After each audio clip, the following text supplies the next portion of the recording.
আসসালামু আলাইকুম, আশা করি সবাই ভালো আছেন। আজকের এই ভিডিওতে আমি দেখাবো পেজ লেআউটের প্রথমে আছে মার্জিন, অ্যাডজাস্ট মার্জিন। এখানে অনেকগুলা অপশন আছে, আপনি আপনার ইচ্ছা মতো অপশন নিতে পারবেন। প্রথমে আছে আপনার নরমাল, নেরো,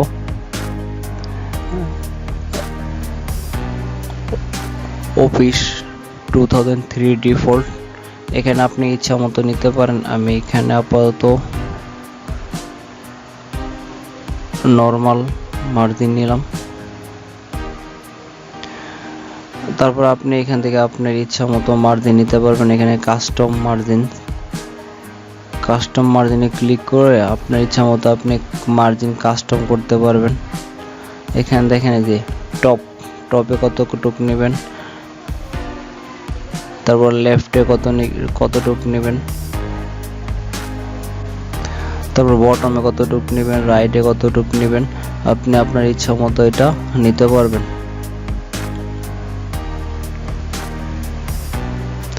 মার্জিন। তারপরের অপশনটা হচ্ছে আপনার ওরিয়েন্টেশনের মাধ্যমে আপনি আপনার পেজটাকে প্রোটেস্ট অ্যান্ড ল্যান্ডস্কেপ করতে পারবেন। এটা সাধারণত ডিফল্ট ভাবে থাকে। যদি আপনার পেজটাকে ল্যান্ডস্কেপ করতে হয়, আপনি এখান থেকে ল্যান্ডস্কেপ করতে পারবেন। ল্যান্ডস্কেপে ক্লিক করে দিলাম। আমার পেজটা কি হয়ে গেছে, আমার পেজটা এখন ল্যান্ডস্কেপে হয়ে গেছে। দেখেন, আমি আমার পেজটাকে আবার নরমাল নিয়ে যাচ্ছি। তারপর আছে আপনার পেজ সাইজ। আপনার পেজটা কেমন হবে, letter size, tube size, large size. সাধারণত আমরা A4 সাইজে কাজ করে থাকি। আপনি আবার আপনার ইচ্ছা মতো মোর পেপার সাইজে ক্লিক করে এখান থেকে আপনার ইচ্ছা মতো আপনি পেপারের উইথ হাইট দিয়ে আপনার ইচ্ছা মতো আপনি আপনার পেপারটা এখান থেকে ক্রিয়েট করতে পারবেন। সাধারণত এখানে দেখেন A4 সাইজ সিলেক্ট করা ছিল, তাই এখানে আছে আপনার 8.27 ইঞ্চি এবং হাইট ছিল 11.96 ইঞ্চি। এখান থেকে যদি আপনি আপনার এখানে পেজ A3 বা লার্জ এখানে চেঞ্জ করে দেন, তাহলে আপনার এইখানেও সব কিছু চেঞ্জ হয়ে যাবে। আমরা সাধারণত A4 সাইজে কাজ করে থাকি, তাই A4 সাইজ সিলেক্ট করে ওকে করে দিলাম। তারপরে অপশন আছে আপনার কলাম ক্লিক করলে এখানে দেখেন কয়েকটা আছে, 1 2 3 লেফট রাইট মোর কলাম। এখানে দেখেন আমি দেখাচ্ছি কলাম। এইখানে আমি এইটুকু সিলেক্ট করলাম।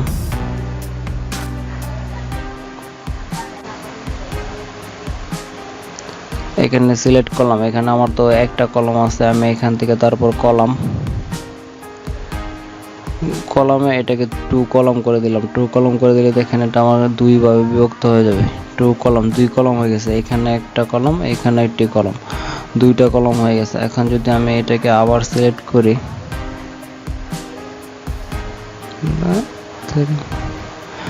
এটাকে যদি আমি আবার সিলেক্ট করে আমার তো এটা 2 কলাম ছিল বা 2 কলাম ছিল।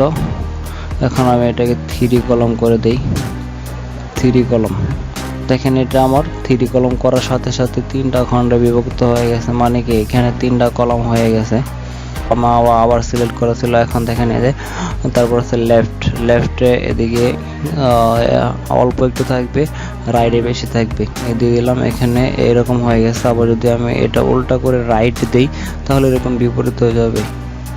এইভাবে আপনি যদি মনে করেন যে মোর কলামস থেকে আপনি কলামস সিলেক্ট করতে পারবেন। এখানে আপনার ইচ্ছা মতো আপনি পরিবর্তন করতে পারবেন। ওকে। তারপর আছে আপনার ব্রেকস বা প্রেস ব্রেকস। যদি আপনি এটা সিলেক্ট করে প্রেস ব্যাক দেন, তাহলে কি হবে, আপনার নতুন আরেকটা পেজ ওপেন হয়ে যাবে। এই হলো প্রেস ব্যাকের কাজ। লাইনিং নাম্বার, তারপর হাইপ্রিটেশন, এগুলোর কাজ আপাতত এখানে নেই। তারপর আছে আপনার paragraph spacing, left paragraph spacing লেফটে আপনি কতটুকু রাখবেন, রাইটে কতটুকু রাখবেন। এখানে আমি সিলেক্ট করে 1 লেফটে 1, রাইটে দিলাম আপনার 0.5, রাইটে দিলাম 0.5। ওকে ওকে ওকে ক্লিক করে দিলাম। এই দেখেন এটা আমার লেফটে এই জায়গা দিয়ে 1 ইঞ্চি ব্যবধান চলে আসছে। রাইটেরটা এখন দেখানো যাচ্ছে না। আচ্ছা, যদি আমি এটাকে সিলেক্ট করে রাইটেরটা দেখানোর চেষ্টা করব। ইঞ্চি 1 1 ইঞ্চি। দেখেন এদিকে রাইটে আবার এদিকে চেপে গেছে। এই হলো আপনার প্যারাগ্রাফের রাইট এবং লেফটের কাজ। এই আপনার প্যারাগ্রাফের রাইট এবং লেফটের কাজ। এখানে আমি 0 করে দিলাম, এটাও 0 করে দেই, 0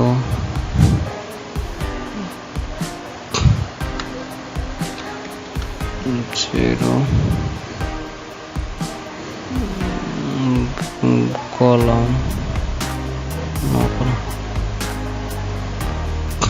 ওকে, তারপর আছে আপনার স্পেসিং, প্যারাগ্রাফ স্পেসিং। আপনার প্যারাগ্রাফের স্পেস কতটুকু দিবেন, কতটুকু হবে। এখানে দেখেন যদি আমি এখানে, তাহলে আমার এই প্যারাগ্রাফ স্পেসিংটা আস্তে আস্তে বেড়ে যাচ্ছে। বিফোর, তারপর আছে এখানে আফটার যদি বের করে দেন পরবর্তীতে। বিফোর মানে কি,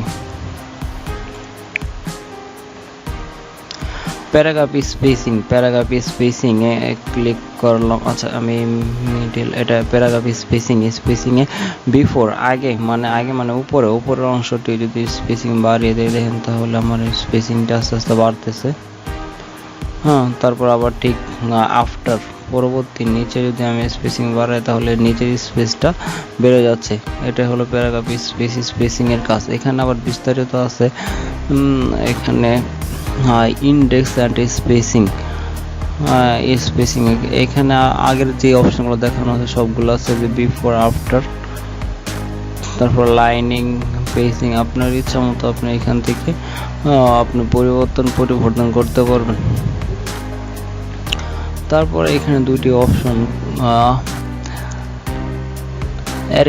অ্যারেঞ্জের বেশ কয়েকটি অপশন আপনার হাইড হয়ে আছে। তারপরে দেখেন অ্যারেঞ্জের বেশ কয়েকটি কাজ এখানে হাইড হয়ে আছে।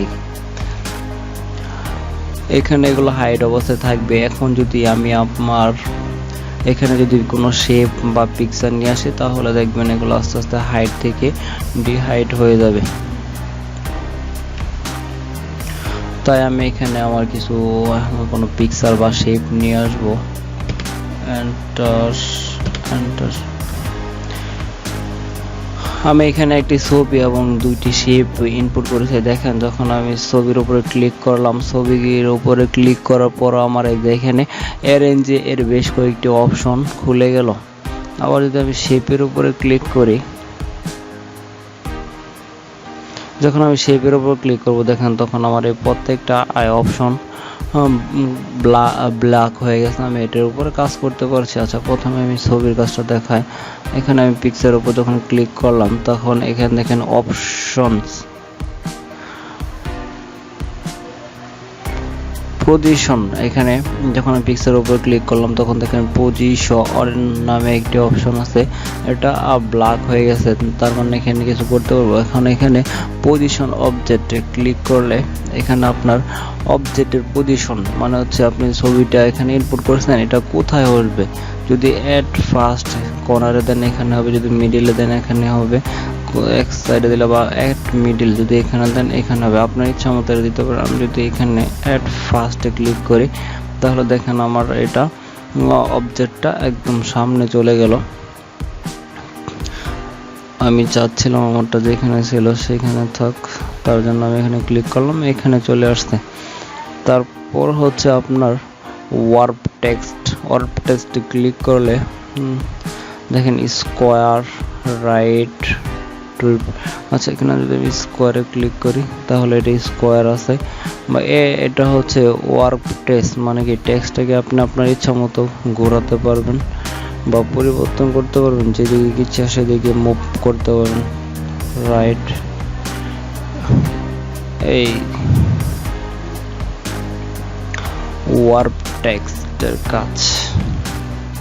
ঠিক তেমনি আমি এখন যদি শেপের উপর ক্লিক করি, শেপের উপর ক্লিক করলেও একই সেম। আর শেপটা কোথায় রাখবেন এটা আসছে। আর যদি তার পরবর্তী অপশনে যায় তাহলে ওয়ার্প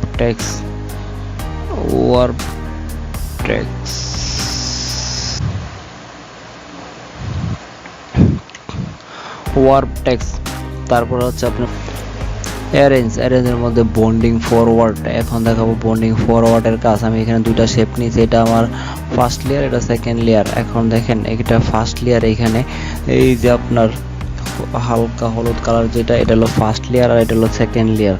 হ্যাঁ, যদি আমি এখানে ক্লিক করার পর দেখেন যে বন্ডিং টু ফরওয়ার্ড, আমি যদি এটা ক্লিক করি তাহলে কি হবে, আমার হলুদ যে প্রথম লেয়ারটা এটা দৃশ্যমান হয়ে যাবে এবং দ্বিতীয় লেয়ারটা অদৃশ্য হয়ে যাবে। ক্লিক করলাম, এই দেখেন এটা কি হচ্ছে, বন্ডিং ফরওয়ার্ড হয়ে গেছে, মানে প্রথম লেয়ারটা দৃশ্যমান হয়ে গেছে এবং দ্বিতীয় লেয়ারটা অদৃশ্য হয়ে গেছে।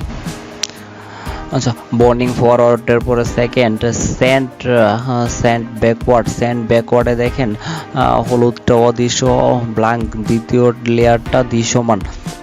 ঠিক বোরিং ফরওয়ার্ডে এর বিপরীতটা হচ্ছে স্যান্ড ফরওয়ার্ড। এখানে দেখেন ফার্স্ট লেয়ারটা উজ্জ্বল বা দৃশ্যমান, দ্বিতীয় লেয়ারটা অদৃশ্যমান। আর এখানে যদি আমি ক্লিক করি তাহলে বিপরীতটা ঘটবে, তার মানে সেকেন্ড যে লেয়ারটা আছে সেটা আমার আর দৃশ্যমান হবে এবং ফার্স্ট লেয়ারটা অদৃশ্যমান হবে। ক্লিক করে দিলাম, দেখছেন এই হলো বন্ডিং ফরওয়ার্ডের কাজ। এই হলো সেন্ড ব্যাকওয়ার্ডের কাজ। তারপর হচ্ছে সিলেকশন প্ল্যান।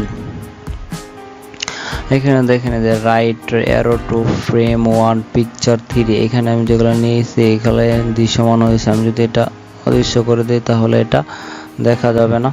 যদি আমার এই পিকচার ছবিটা অদৃশ্য করে দিই তাহলে ছবিটা দেখা যাবে না। এটা হচ্ছে সিলেকশন প্ল্যান। এটাকে আমি আপাতত এখান থেকে বাদ দিয়ে দিলাম। তারপরের অপশন হচ্ছে অ্যালাইন। আচ্ছা, পরবর্তীতে অ্যালাইনের মধ্যে এখানে গুরুত্বপূর্ণ একটি কাজ আছে, সেটা হলো যে ভিউ গ্রিড লাইন। এখানে যদি আপনি ক্লিক করেন তাহলে আপনার এই যে কোন গ্রিড লাইনে লেখালেখি করছেন বা কোন গ্রিড লাইনে কি আছে এটা আপনি এখানে দেখতে পারবেন। গ্রিড লাইন মানে ওয়ার্ক এরিয়াতে আপনি কোথায় কি কাজ করেছেন, কোন গ্রিড লাইনে করেছেন, এটার কাজ আছে, বিস্তারিত কাজ পরবর্তীতে দেখানো হবে। তারপর আপনি যদি দেখি গ্রিড লাইন সেটিং আপনি এখান থেকে পরিবর্তন করতে পারবেন, হরিজন্টাল, ভার্টিক্যাল ইত্যাদি। Thank you so much. এই ছিল আমাদের আজকের MS ওয়ার্ড ভিডিও। এই ছিল আমাদের আজকের MS word tutorial part 5 page লেআউটার। যদি আপনার বিন্দুমাত্র উপকার হয়ে থাকে তাহলে আমার চ্যানেলটি সাবস্ক্রাইব করে দেবেন। Thank you watching my video.